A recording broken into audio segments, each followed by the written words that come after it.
Voici les plus redoutables prédateurs du monde sous-marin. Les chasseurs des profondeurs. Il m'a secoué comme une poupée de chiffon. On ne peut absolument rien faire face à un animal de 2 tonnes. Depuis la nuit des temps, ils règnent sur la planète. Au bout de 10 millions d'années, on finit par savoir ce qu'on fait. Mais l'équilibre des forces est en train de changer. Les plus grands prédateurs perdent des places sur la liste des créatures les plus dangereuses, alors que d'autres prennent de plus en plus d'importance. On n'a aucune idée de la distance à laquelle il se trouve jusqu'à ce qu'il nous attaque. Quel sera le futur numéro 1? Et pourquoi? Voici le palmarès des plus grands prédateurs du monde sous-marin.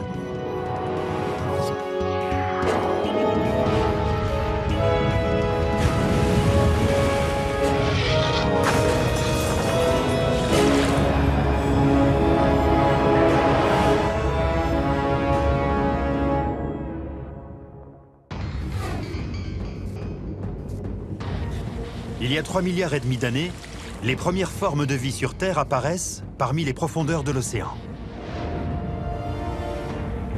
Des organismes monocellulaires évoluent en produisant de l'énergie grâce à la photosynthèse.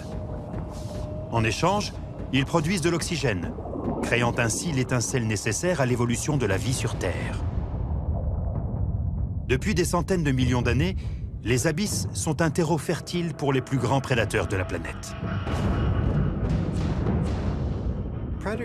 Les prédateurs marins sont beaucoup plus impressionnants que tous les prédateurs terrestres. Les espèces les plus incroyables qui vivent aujourd'hui sont presque toutes des créatures marines. Les océans regorgent de prédateurs capables de venir à bout d'un être humain en quelques secondes. Voici les 5 animaux les plus dangereux du monde sous-marin. 5 animaux dont aucune personne sensée ne souhaiterait croiser la route. Lequel d'entre eux est responsable du plus grand nombre de décès d'êtres humains au cours des 5 dernières années? Les gens ont toujours eu peur des grosses bêtes qui vivent dans l'océan. Et les grosses bêtes se développent dans l'océan. Parce que lorsqu'un prédateur prend le contrôle d'un espace défini, il est capable de si bien l'exploiter qu'il devient énorme. Et un des moyens de contrôler cet espace est de développer des dents. Dans le passé, beaucoup de prédateurs utilisaient leur supériorité physique, ainsi que leurs mâchoires capables de broyer les os pour tuer leur proie. Et aujourd'hui, rien n'a changé. Il vient dans ma direction. S'il y a bien des animaux avec lesquels je n'irai pas nager, ce sont les orques. Ce sont des créatures terrifiantes. La créature qui arrive en 5e position sur la liste des prédateurs sous-marins les plus dangereux pour l'homme est l'orque, également connue sous le nom de baleine tueuse. Pouvant peser jusqu'à 6 tonnes et atteindre 9 mètres de long, ces mammifères marins sont d'ultimes prédateurs qui dominent la chaîne alimentaire. Elles appartiennent au sous-ordre des baleines qu'on appelle les cétacés à dents. Ces féroces chasseurs sont dotés d'énormes mâchoires et de dents incurvées vers l'arrière. Elles sont capables de s'attaquer à n'importe quelle proie, comme des poissons, des phoques, jusqu'à des baleines 2 fois plus grosses qu'elles. Les orques sont les grands mammifères les plus largement répartis sur la planète. Elles peuvent aller où elles veulent. On les trouve dans l'Arctique, dans l'Antarctique, dans les tropiques, partout dans le monde. En Antarctique, elles ont mis au point une façon astucieuse de déloger les phoques des blocs de glace. Et pour ça, elles travaillent en équipe. Elles possèdent une structure familiale très complexe. Elles communiquent entre elles lorsqu'elles chassent ou qu'elles plongent. Il est arrivé que des baleines mettent à profit leur intelligence et leur technique de chasse très élaborée pour s'attaquer à des êtres humains. Dans la petite ville côtière de Falmouth, en Angleterre, au musée local de la mer, 3 frères contemplent le minuscule canot qui leur a sauvé la vie. Tu te souviens comment il s'est brisé? C'est un dur rappel d'une confrontation brutale avec un groupe d'orques. En 1968, leur père, Dougal Robertson, vétéran de la marine, est un fermier peu fortuné de la campagne britannique. Douglas, l'aîné de ses fils, a 14 ans, tandis que Sandy et Neil, les 2 jumeaux, en ont 9. On n'avait aucune idée de ce que pouvait être la vie en mer, et notre père nous disait que pour lui, c'était sa deuxième nature. Et un jour, je me souviens que Neil a dit « Comme papa est un marin, pourquoi est-ce qu'on ne partirait pas naviguer autour du monde ?» Et maman a dit « C'est une bonne idée. Elle a même dit c'est une excellente idée. » Oui, c'est vrai. Et voilà. L'idée a fini par germer avec le temps, et en 1970, le père vend la ferme familiale et achète un solide voilier de 13 mètres du nom de Lucette. Un an et demi plus tard, les Robertson se trouvent à 300 km au sud-ouest des îles Galapagos.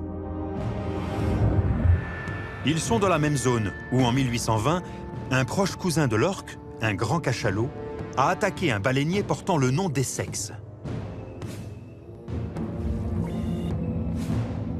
Un témoin décrit la scène comme un acte de vengeance contre les hommes ayant attaqué la baleine en premier. Le navire de 238 tonnes est brisé en deux et coule par le fond, inspirant le célèbre roman américain Moby Dick. Un siècle plus tard, dans des eaux similaires, c'est une journée ordinaire pour la famille Robertson, à bord du Lucette. Sandy, 12 ans, surveille l'horizon. En regardant à l'avant à tribord, on a vu des orques. Mais on n'y a pas spécialement prêté attention parce qu'on n'avait pas l'habitude d'en voir. Mais ces orques sont tout sauf amicales. J'ai compris ce qui se passait quand j'ai senti cet énorme choc.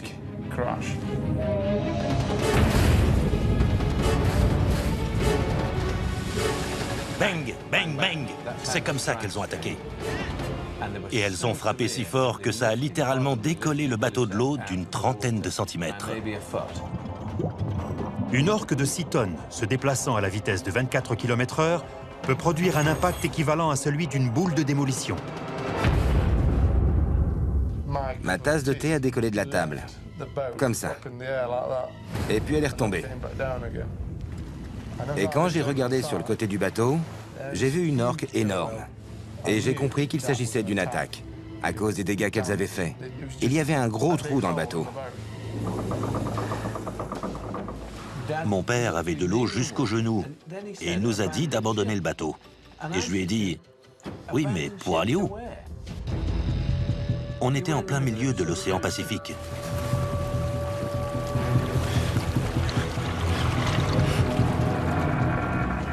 Les Robertson regardent couler leur voilier sous la surface, en attendant que les orques reviennent à la charge.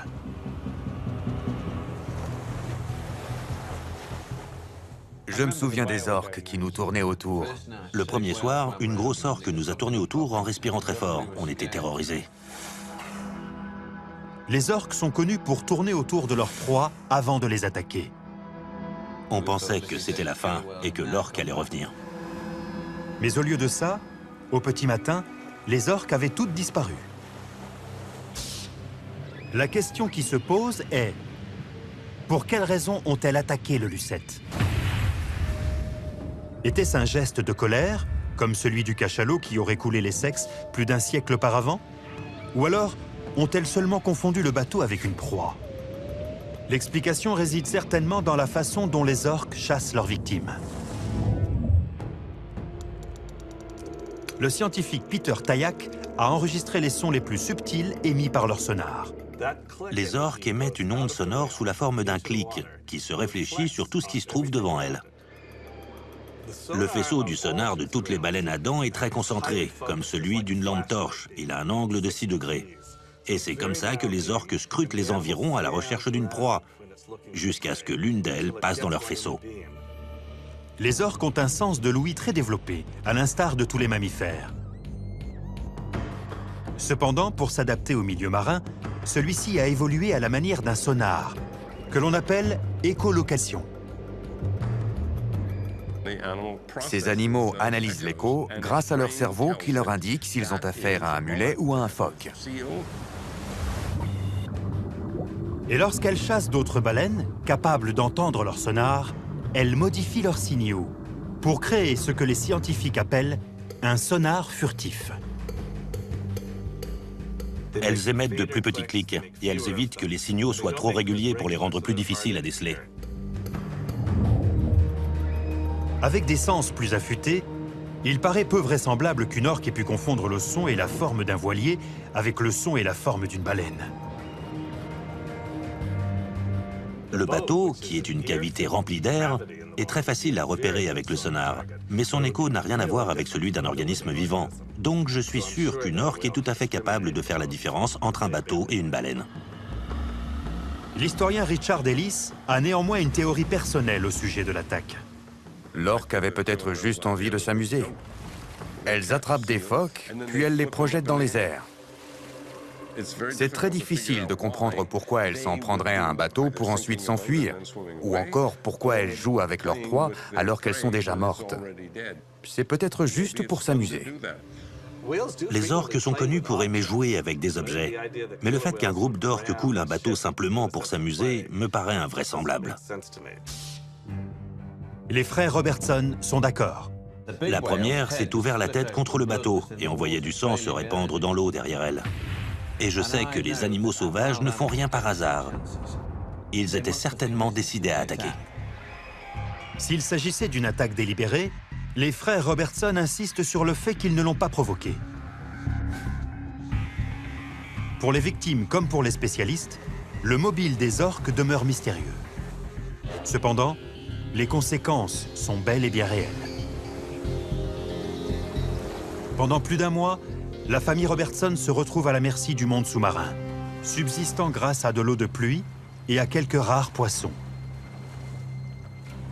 Je me souviens avoir parlé avec mon père un soir, et il m'a dit que la survie était une école difficile, parce qu'il n'y a plus de familles qui tiennent à ce moment-là. Et c'est vrai. Au 38e jour, ils sont enfin repérés et sauvés par un chalutier japonais. Ils ont survécu à l'attaque d'un des prédateurs les plus puissants de la planète. Au cours des 5 dernières années, 5 attaques d'orques ont été recensées sur des êtres humains. La quasi-totalité d'entre elles ayant eu lieu avec des animaux en captivité et seulement une ayant été mortelle.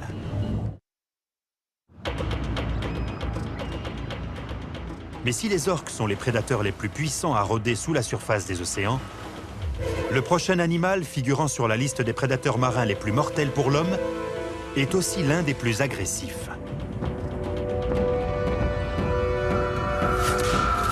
Le numéro 4 est l'encornet géant.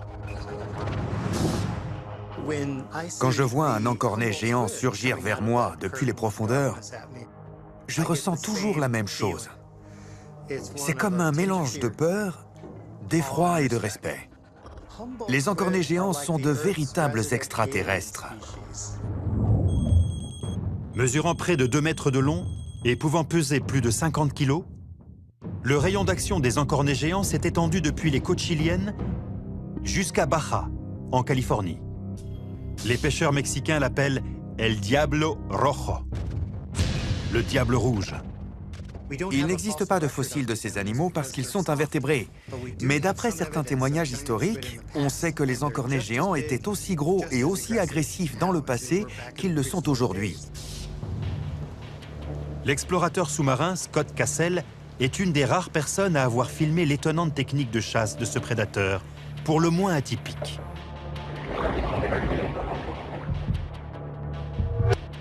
Ils ont 3 cœurs, et le sang qui circule dans leurs veines est bleu.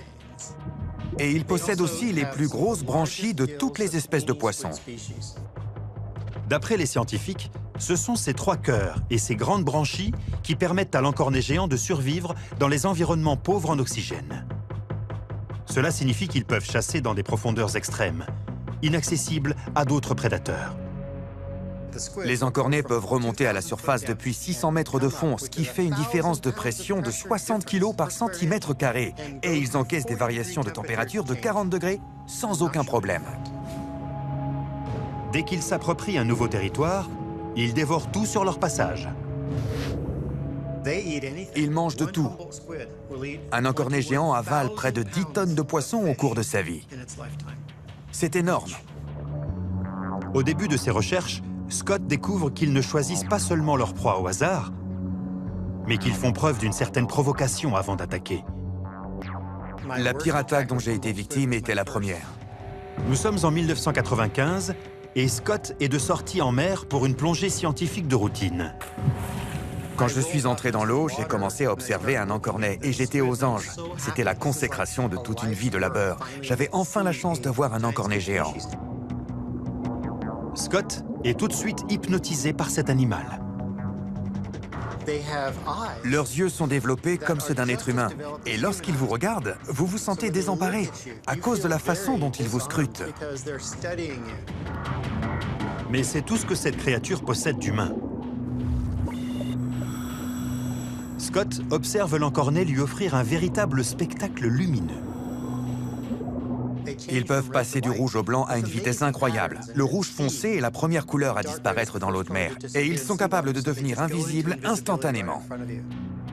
L'encornet géant change rapidement de couleur grâce à des cellules spécifiques. D'après les experts, cet effet stroboscopique est un moyen très efficace de communiquer. L'effet stroboscopique est là pour détourner votre attention. Pendant ce temps-là, un autre encornet vous attaque par derrière. Mais à ce moment-là, Scott n'a aucune idée de ce qui se passe autour de lui. Pendant que je filmais, j'étais tellement fasciné par cet effet stroboscopique que j'ai consacré toute mon attention sur un seul animal. Mais j'étais encerclé par tout un groupe d'autres encornets. Et là, j'ai vu bouger quelque chose. J'ai reçu un coup si violent au visage que la caméra m'a brisé le nez. L'encornet le serre avec ses tentacules. La puissance de ses bras est vraiment surprenante. On a l'impression d'être maintenu par un câble en acier. Il ne s'agit que d'un invertébré, mais lorsqu'il vous attrape avec ses 30 ou 40 000 dents situées sur ses ventouses, il n'y a aucun moyen de s'échapper. Ensuite, il m'a emmené à plus de 15 mètres de fond et mon tympan droit a éclaté. Puis l'encornet le relâche aussi rapidement qu'il l'avait attaqué et s'en va. Scott remonte enfin à la surface. Il a survécu à ce qui pourrait être une attaque mortelle. Depuis ce jour-là, je plonge attaché à un câble pour les empêcher de m'entraîner vers le fond et je porte aussi une armure. Mais même avec une cotte de maille, ils peuvent vous briser le poignet et c'est pour ça que je porte même des protège-poignets. L'expérience qu'a vécue Scott n'est pas un cas isolé. Les pêcheurs des environs ont eux aussi eu affaire au diable rouge. J'ai parlé à des témoins qui ont vu des pêcheurs mexicains se faire tuer et dévorer par des encornets géants. Leurs corps ont été tellement ravagés par les encornets que même leurs familles n'ont pas pu les identifier. Malgré seulement 2 décès attribués au cours des 5 dernières années, il est impossible de savoir combien d'attaques n'ont pas été signalées. Nous sommes aujourd'hui en présence d'un super prédateur qui vit parmi nous, et ce n'est qu'une question de temps avant que davantage de personnes ne se fassent attaquer. Les prédateurs marins tels que les orques ou les encornets géants sont capables de s'en prendre à des êtres humains. Mais les attaques restent rares. La prochaine créature est un célèbre tueur. Le numéro 3 de notre liste. Le grand requin blanc. C'est le plus grand poisson prédateur des océans, pouvant atteindre près de 6 mètres de long et peser jusqu'à 2,5 tonnes. On rencontre le grand requin blanc le long des côtes de tous les principaux océans. Les requins ont survécu à tous les plus grands processus d'extinction animale. Ça veut dire que quand les dinosaures ont disparu il y a 65 millions d'années, les requins étaient toujours là. De tous les prédateurs de notre liste, c'est de loin le plus redouté. Peter Benchley a écrit Les Dents de la mer en 1974. Et à partir de ce moment-là, tout le monde s'est mis à avoir peur des requins. Les gens ont toujours éprouvé de la fascination et de la peur pour les requins. Il y a même des récits qui remontent à Aristote et qui parlent des requins comme de véritables monstres marins. Le grand requin blanc mérite bien sa réputation. On ne peut absolument rien faire pour se battre contre un animal mesurant 5 mètres et pesant près de 2 tonnes. Ses dents sont aussi tranchantes que des couteaux à steak et il est capable de nager à plus de 60 km/h. Si un requin a décidé de vous manger, il le fera. Un grand requin blanc a attaqué un plongeur. Peu de gens ont vu ce prédateur d'aussi près que le plongeur amateur Jack Rochette. En 1964, Jack a 21 ans et il est passionné par la plongée sous-marine. Le 13 janvier, ses amis et lui décident de rejoindre un groupe de plongée pour une sortie en mer dans un spot très réputé pour la pêche au harpon. J'avais déjà croisé plusieurs grands requins blancs avant. Et il y a eu plusieurs attaques, dont une l'année précédente. Et pour moi, c'était de l'inconscience de vouloir retourner aux îles Farallon. Je m'étais déjà promis de ne jamais y retourner. Mais les amis de Jack le persuadent d'y retourner une dernière fois. On était 4 à chasser ensemble, mais les 3 autres étaient à court d'oxygène et ils sont remontés. Et moi, je suis resté pour chasser un énorme poisson. Jack se retrouve désormais seul dans l'eau. Enfin, c'est ce qu'il pense. Tout à coup, boum! J'ai reçu un grand coup. Le requin m'a saisi avec une force incroyable. Il a bondi hors de l'eau en me tenant dans sa gueule. Et il m'a secoué comme une poupée de chiffon. Mes 2 jambes étaient prises dans sa mâchoire. Il y avait du sang dans l'eau. Et tout ce que je voyais, c'était ses dents. Au cours des 10 dernières années, des scientifiques, comme le docteur Neil Hammerschlag, ont tenté d'en savoir davantage au sujet de ces insatiables prédateurs. Et même s'il étudie toutes les espèces de requins, les grands requins blancs le fascinent tout particulièrement. Les requins ont un sens de l'odorat très développé. Par exemple, chez le grand requin blanc, près de 20% de son cerveau est uniquement dédié à son odorat. La plupart des requins sont les plus fins limiers de l'océan. Les grands requins blancs ne sont pas seulement de formidables prédateurs grâce à leur sens de l'odorat, mais aussi grâce à leur sens supplémentaire. Les requins sont dotés d'un des sens les plus rares et les plus développés. En fait, ils en possèdent même plusieurs que nous n'avons pas. Leur 6e sens est leur capacité à détecter les mouvements. Les requins sont pourvus de capteurs de pression, constitués de vaisseaux sanguins capables de détecter les vibrations dans l'eau. Cela leur donne aussi l'étonnante possibilité de détecter les systèmes dépressionnaires pour éviter les pires conditions météo. Leur 7e sens est nommé l'électroréception. Les requins sont dotés d'organes sensoriels situés dans leur tête et qui leur permettent de détecter les courants électriques produits par les organismes vivants. Les requins sont capables de détecter des courants de 5 milliardièmes de volts. C'est comme si on essayait de tester le courant d'une batterie en plaçant les électrodes à 16 000 km l'une de l'autre. Les requins sont 5 millions de fois plus sensibles aux signaux électriques que toutes les autres espèces du règne animal. Sur ce point, ils sont absolument uniques. Tous les animaux émettent un champ d'ondes électromagnétiques, y compris les êtres humains. Il y avait du sang partout dans l'eau. Et j'essayais de lui faire lâcher ma jambe. Je ne savais pas quoi faire. Puis quand j'ai cessé de me débattre, il m'a laissé partir. Quand je suis remonté à la surface, je ne savais pas ce qui s'était passé. Je me suis demandé si j'étais mort et si j'étais au paradis. J'ai regardé autour de moi et quand j'ai vu ce gros requin, je me suis dit, nom d'un chien, il est énorme.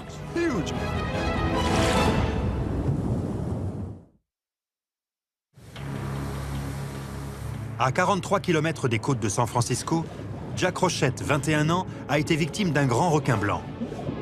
Le numéro 3 sur la liste des prédateurs les plus mortels pour l'homme.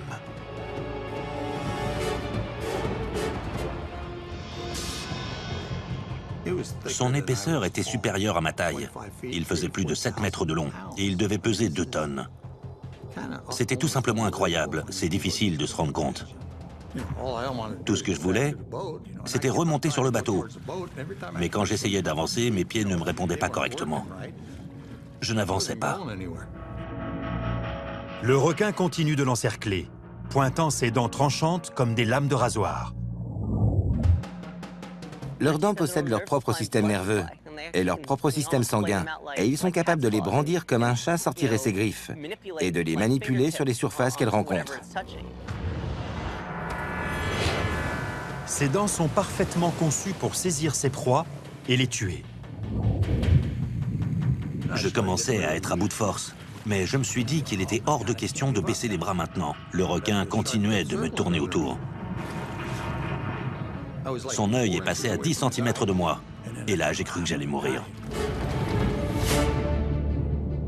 Et tout d'un coup, le requin a disparu. Et je ne l'ai jamais revu. Pourquoi ce grand requin blanc est-il parti sans tuer sa victime? Des spécialistes ont une théorie. Dans 96% des cas, les requins mordent une fois, et on ne les revoit plus. Si on représentait une proie potentielle, ils nous mordraient beaucoup plus fort. La première morsure des requins est souvent fatale.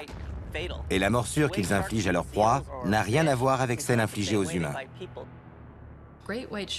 Les grands requins blancs attaquent pour se nourrir. Et donc, pour les motiver à dépenser l'énergie nécessaire pour déplacer un corps d'1 tonne dans l'eau à plus de 60 km/h, il leur faut une baleine ou un phoque. Et quand ils s'attaquent à des êtres humains, c'est uniquement par curiosité. Ils examinent les choses qui les entourent avec leurs dents. Comme nous connaissons les requins, on pense souvent que les requins nous connaissent aussi. Mais ce n'est pas forcément vrai. Vous pouvez très bien tomber sur un requin de plus de 5 mètres qui n'a jamais vu un être humain. Qu'il s'agisse d'un geste de curiosité ou d'une attaque délibérée, il inflige de profondes blessures à ses victimes. Jack est téléporté jusqu'à un hôpital de San Francisco, où il est admis d'urgence au bloc opératoire. Ils m'ont dit que j'avais perdu plus de 3 litres de sang. J'étais coupé des 2 côtés de la jambe, mais l'artère n'était pas touchée. On a une artère à l'intérieur de la jambe. Et on m'a dit que si cette artère avait été coupée, je ne serais sans doute plus de ce monde. C'est un véritable miracle d'avoir survécu. Jack a eu de la chance. Mais il ne saura sans doute jamais pourquoi il a été pris pour cible par ce requin. Comment se fait-il qu'un requin soit capable de nager au milieu d'un groupe de personnes un jour sans leur faire aucun mal, et que le lendemain, le même requin puisse nager parmi un autre groupe de personnes et mordre quelqu'un? On n'en sait rien. On ne connaît pas leur motivation. La puissante morsure du requin et la nature imprévisible de ses attaques lui valent sa réputation du plus redoutable de tous les prédateurs. Mais lorsque l'on regarde les chiffres, ils ne sont pas responsables d'autant de décès que l'on pourrait le penser. Pour se faire une idée, l'année dernière, seulement 4 attaques ont été recensées dans le monde. Et ils ont une mauvaise réputation, parce qu'ils se servent de leurs dents pour examiner leur environnement. Mais ces statistiques regroupent toutes les espèces de requins. Le grand requin blanc est seulement responsable de la mort de 3 êtres humains au cours de ces 5 dernières années. C'est peu à côté du prochain prédateur de notre liste. Un tueur sanguinaire, dont la morsure est encore plus puissante. Et celui-ci semble apprécier le goût de la chair humaine. Ils mangent tout ce qui passe à leur portée. Ils ne font pas de différence entre les wallabies, les kangourous, les cochons ou même les êtres humains. Ils sont juste à la recherche de nourriture. Le numéro 2 de notre liste de prédateurs est le crocodile marin. Le plus gros reptile du monde. Il peut atteindre plus de 7 mètres de long et peser plus de 2 tonnes. Son territoire s'étend de l'Inde à l'Australie, où il a conquis sa réputation de redoutable mangeur d'hommes. Une petite fille de 8 ans a été emportée par un crocodile. Diane Curl dormait dans une tente avec son jeune bébé et son mari quand le crocodile l'a emportée. On a entendu des cris. Les crocodiles marins ont la réputation d'être particulièrement féroces et extrêmement dangereux. Personnellement, j'ai voyagé aux États-Unis. Et à côté des crocodiles marins, les alligators sont de vrais agneaux. J'ai serré mon bébé contre moi. Les rangers se sont rendus sur place. Il est impensable de se rendre au bord de l'eau au nord de l'Australie sans faire très attention à là où on met les pieds. D'après la police, la petite fille a peu de chances de s'en sortir. Les crocodiles marins possèdent une ouïe et une vue très développées. En plus d'un étrange assortiment de récepteurs situés sur leur peau, leur permettant de détecter les vibrations sous-marines les plus subtiles. Lorsqu'une proie potentielle pénètre la surface de l'eau, ces capteurs sensoriels en captent les vibrations.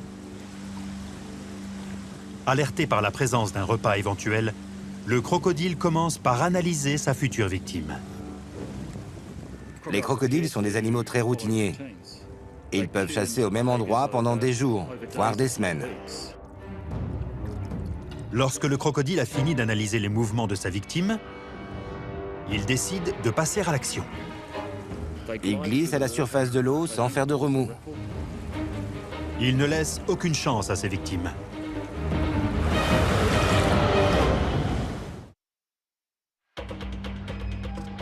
Le numéro 2 sur la liste des prédateurs les plus mortels pour l'homme est le crocodile marin.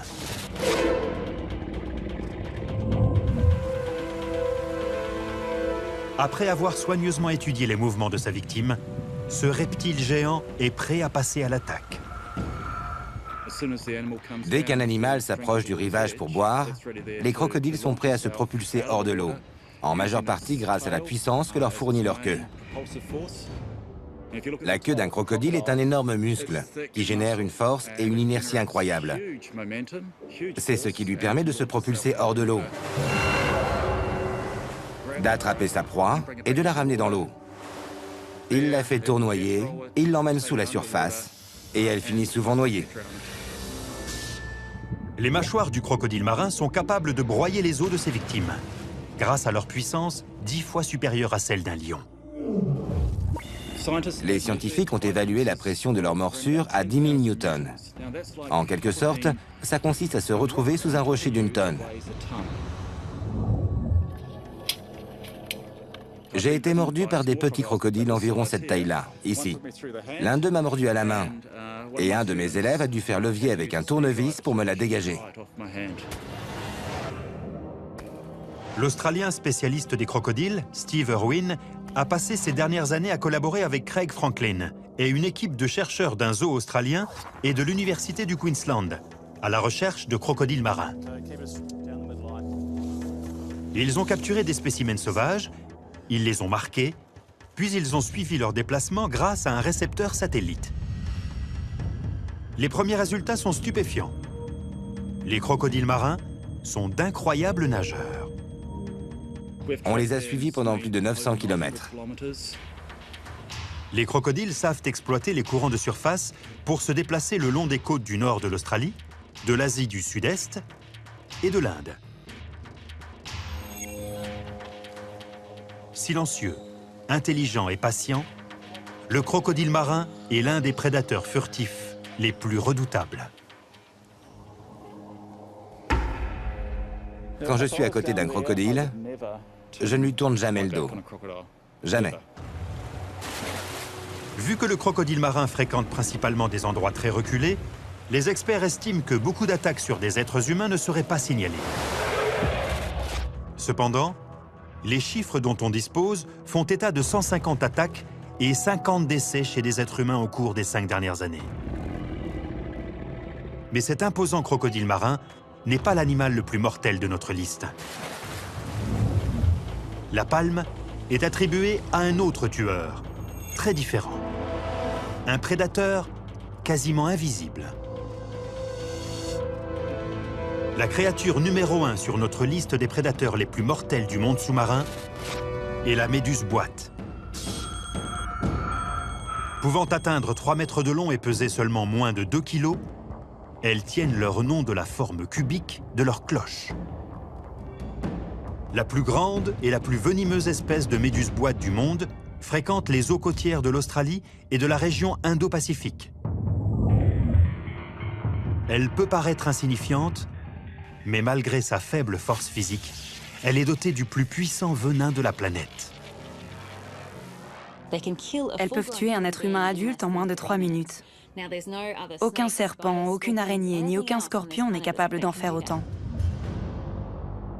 La toxicité d'un venin est mesurée grâce à une échelle dont l'unité est le DL50. D'après cette échelle, le venin de la méduse boîte est 8 fois plus toxique que celui d'un scorpion. 50 fois plus toxique que celui d'un serpent à sonnette. et 150 fois plus toxique que celui d'une abeille commune. Le long des plages australiennes, des panneaux préviennent les baigneurs qu'ils nagent à leurs risques et périls. Mais le territoire de ce prédateur ne se limite pas seulement au littoral. La plupart des gens pensent que, comme la plupart des méduses, les méduses boîtes se laissent dériver à la merci des courants. Mais cette espèce de méduse est complètement différente, parce qu'elles sont d'excellentes nageuses et qu'elles possèdent un sens de la vue très développé. Ces 24 yeux donnent à la méduse boîte une incroyable image de leur proie. Elles sont capables d'aller où elles veulent dans le milieu marin. Et quand on sait que ces animaux n'ont pas d'organes capables d'analyser ces images, comme un cerveau, c'est assez difficile de comprendre comment elles arrivent à s'orienter. Nous sommes au Queensland, en Australie, sur les berges du fleuve de Calliope. Les températures avoisinent les 40 degrés. Un couple d'ouvriers, Jeff Chardlow et sa femme Ruth, sont assis à l'ombre pendant que leur fille Rachel, 10 ans, et leur fils Sam, 12 ans, s'amusent au bord du fleuve. Rachel a tendance à crier beaucoup quand elle est contente. Et elle criait en jouant dans l'eau. Enfin, elle s'amusait. Et je me souviens que Jeff m'a dit que ce serait bien qu'elle arrête de crier comme ça. Parce qu'on ne sait jamais vraiment si elle s'amuse ou si elle a un problème. Comme un mauvais signe du destin, les cris de joie de Rachel se transforment en cris de souffrance. Quelque chose vient d'attraper sa jambe.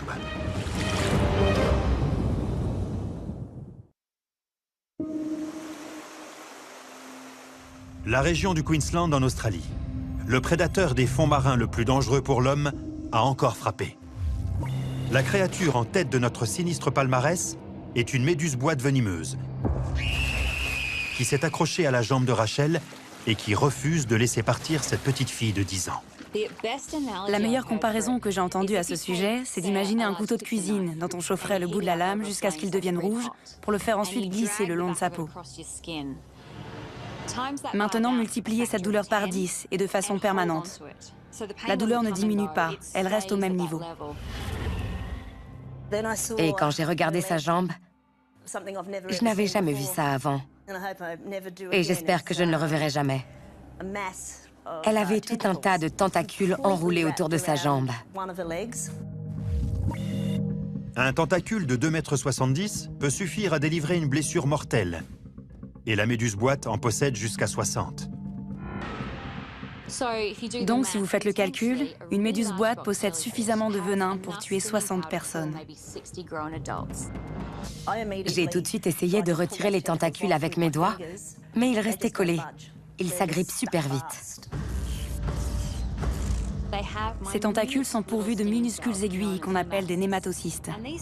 Et même si ces aiguilles ne sont longues que d'une cinquantaine de microns, soit une fraction de millimètre, elles en possèdent près d'1 million par centimètre carré. La pression avec laquelle ces aiguilles sont appliquées est d'environ 1400 kg par centimètre carré. C'est quasiment la même pression que celle d'une arme de calibre 45. La pression est quasi identique. Elles sont capables de totalement déployer ces aiguilles en un 25 millième de seconde. C'est un des procédés cellulaires les plus rapides de toutes les créatures de la planète.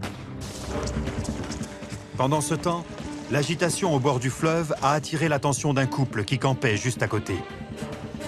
Et quand il a dit qu'il s'agissait d'une méduse boîte, sa femme est partie en courant et elle est revenue avec une bouteille de vinaigre. Ils aspergent rapidement le corps de Rachel avec du vinaigre. C'est incroyable, comme dès qu'on applique le vinaigre, elle se détache. Le vinaigre empêche ces cellules d'injecter davantage de venin. Mais cela n'a aucun effet sur celui qui circule déjà dans l'organisme de Rachel. Son cœur ne bat presque plus. Leur venin est particulièrement bien conçu pour s'en prendre au cœur des vertébrés, en arrêtant le muscle cardiaque. Sur le chemin de l'hôpital, un antivenin est administré à Rachel qui commence à retrouver ses esprits. Mais quelques minutes plus tard, la douleur est si intense que les médecins ont peur qu'elle ne fasse une crise cardiaque. Et c'est là qu'ils ont décidé de la plonger dans un coma artificiel pour faire descendre sa température corporelle pour éviter que son cerveau ne soit touché. Il ne reste désormais plus qu'à attendre. L'antivenin a-t-il été administré à temps? Sous prétexte de ne pas me donner de faux espoirs, les docteurs n'étaient pas du tout rassurants. Si j'avais rencontré cette petite fille à l'hôpital et que j'avais vu l'étendue de ses blessures, je n'aurais pas donné cher de sa peau. 2 jours plus tard, Rachel sort du coma. Elle a miraculeusement survécu à la plus violente attaque de méduse-boîte ayant été enregistrée. Celles-ci sont les pires. Et j'ai aussi été piquée ici. Elle a survécu à plus de piqûres que quiconque d'après les attaques recensées. Et elle est vivante. Alors que des adultes qui se sont fait 2 fois moins piquer en sont morts. Même si ses cicatrices extérieures s'atténuent, ses blessures psychologiques mettront plus longtemps à se refermer. Et quand on lui demande si elle retournera se baigner dans la rivière, elle est catégorique. Non, plus jamais. J'y retremperai peut-être les pieds, mais pas plus haut que les genoux. Il n'existe pas de chiffres fiables concernant les décès dus aux méduses-boîtes, car la plupart des attaques ont lieu dans des endroits reculés. Cependant, les données existantes placent ce prédateur bien au-dessus des orques, des encornets géants, des grands requins blancs et même des crocodiles marins. Avec 200 attaques et plus de 100 décès enregistrés au cours des 5 dernières années, la méduse-boîte est le numéro 1 au palmarès des prédateurs marins les plus mortels pour l'homme.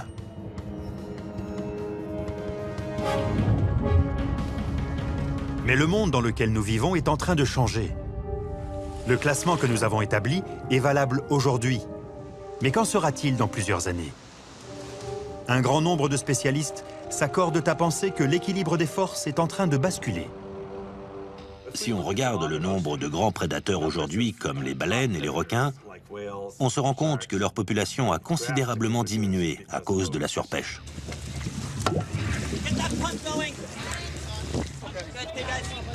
Les scientifiques capturent et marquent des requins pour suivre leur migration et mesurer l'impact sur l'écosystème.